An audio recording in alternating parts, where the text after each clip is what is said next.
hello guys है आज चाहिँ हाम्रो रूपक ब्रो र म चाहिँ त्यहाँ एउटा लाइट हाउस छ है त्यो लाइट हाउसमा चाहिँ हाम्रो एउटा ड्रोन छ त्यो ड्रोनमा चाहिँ पठाएर के रहेछ भनेर हुन्छ नि हेर्ने खुब एउटा इच्छा छ मेरो हैन हाम्रो रूपक ब्रो चाहिँ हाम्रो ड्रोन सुन्नु छ अनि ब्रो तपाईँ के एक्साइटेड हुनुहुन्छ ड्रोन उडाउनको लागि एक्साइटेड नै छु म त कस्तो हुन्छ हैन हेरौँ त है तपाईँ त्यो सानो आइल्यान्ड जुन हेर्नु भएको छ नि हो त्यहाँ चाहिँ हामी ड्रोन पठाउँछौँ त्यहाँ चाहिँ त्यो छ एउटा के अरे लाइट हाउस छ है मेरो ड्रोन चाहिँ त्यहाँसम्म पुग्छ मलाई थाहा छ मजाले तर आज हावा पनि धेरै छैन सो अझ हामी ड्रोन उडाएर त्यहाँ के छ त्यहाँ घरहरू पनि छ त्यहाँ सिलहरू पनि हुन्छ प्रायः होइन सो त्यहाँ चाहिँ के छ भनेर चाहिँ हामी जस्ट एउटा के भन्ने स्पाई भन्ने कि रिसर्च भन्ने होइन जस्ट हेर्ने इच्छा छ भनौँ न त्यहाँ गएर चाहिँ हामी अब पठाउँछौँ ड्रोन ल ब्रो के हुन्छ ड्रोन थिएन त झिकम सो ड्रोन चाहिँ मेरो यहाँ छ भित्र होइन सो अब ड्रोन झिकौँ त्यसपछि उडाउँ यहीँबाट त्यो साइड सानो ड्रोनलाई अनि अब चाहिँ गाइस जुन छ त्यहाँको आइल्यान्ड त्यहाँ चाहिँ लाइट हाउस छ एक्चुअली होइन त्यहाँ चाहिँ कस्तो हुन्छ हेर्नु चाहिँ मलाई एकदमै मन थियो सो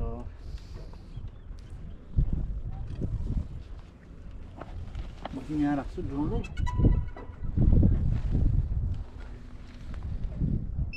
त्यो ढुङ्गा त ठोकिँदैन नि है यही छ उताबाट अँ हेऱ्यो जस्तो लाग्यो मलाई त्यहाँ यहाँ चाहिँ राख्नु नि बरु उता त्यो किनभने त्यसको त्यो ढुङ्गा ठोकिन्छ जस्तो लाग्छ मलाई पङ्खाले होइन पङ्खाले टक्क हान्यो भने गयो त पङ्खा त धेरै ढिलो भएर चाहिँ नजाउँ 4 बजे बरु जाउँ 99% छ गाइस है सो अब हामी ड्रोन पठाउँछौँ त्यहाँसम्म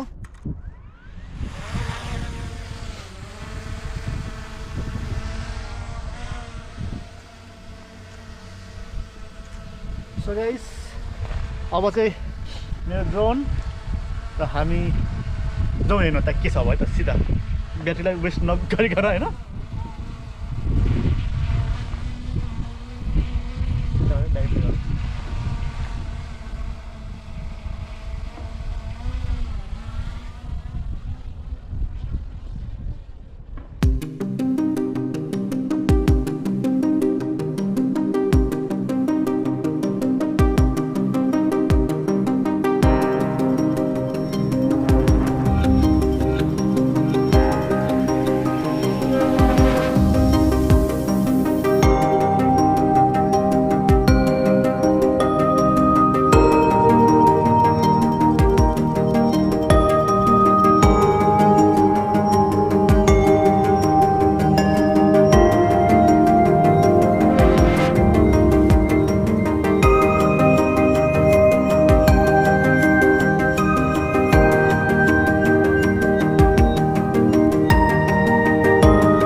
हामीले ड्रोनलाई त्यहाँसम्म लगेर हामीले लिएर आयौँ भिडियो तपाईँले हेर्नुभयो होला सो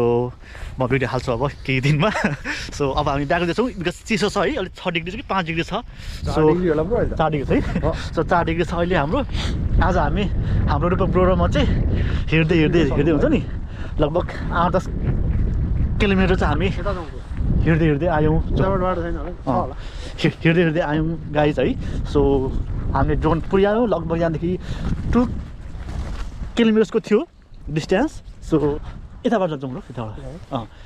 तपाईँले भिडियो पक्कै नै हेर्नुभयो होला हामी चाहिँ प्रायः यसरी नै हिँड्छौँ छुट्टीको दिनमा म आउँछु मलाई भेट्छु अनि कफी खाँदै प्रायः हामी यसरी नै हिँड्छौँ डुल्दै समुद्रतिर उहाँले पनि टाइम चाहिँ निकाल्नुहुन्छ मेरो लागि भनेर छिन्डी जाउँ न यहाँ देखाइदिउँ न यहाँ हाम्रो भ्युवर्सहरूलाई सो गाइस दिस इज ग्रेभयार्ड है अरू ग्रेभयार्ड एकदम डेकोरेटेड हुन्छ यहाँ चाहिँ यस्तो रेगुलर नर्मल छैन है नर्मल छ पेदा हो क्या हो पेदा हो कि क्या हो है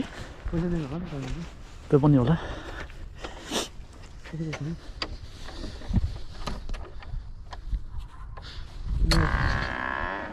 आवाज त खतरा आएको थियो कि मिठो पताएको घरै हेर्दै रात पर्यो अब हामी जान्छौँ ड्रोनमा चार्ज पनि सक्यो अब हामी ब्याग खोजेछौँ guys see you on my next videos bye for now